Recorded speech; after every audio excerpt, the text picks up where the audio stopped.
7月2日大罢免投票，阁剩8日尔。台北市5个选区的公办电视罢免的说明会今仔起过，早起头一场是国民党立委王宏威甲罢团的林涵玲、陈碧虹哦。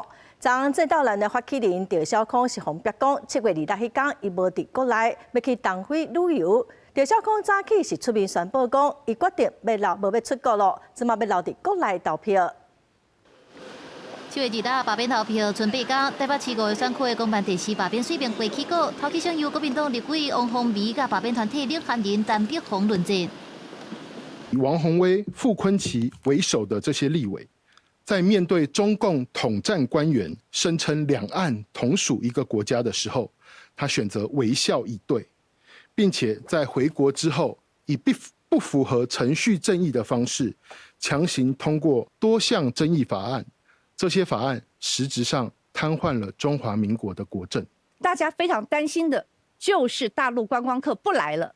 以王宏威所处的中山区是全台湾观光业最密集的一个行政区，各大媒体都有报道。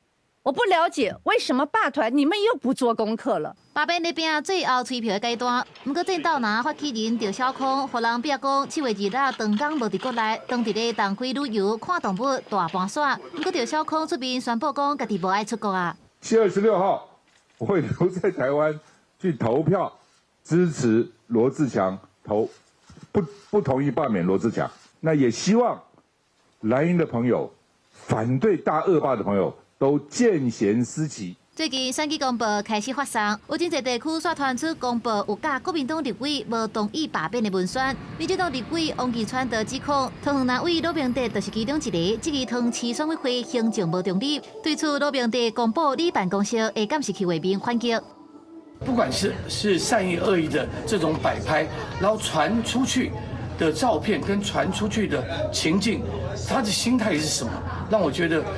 很不可取。发放投递到住户的信箱的是纯选举公报，有造谣的部分。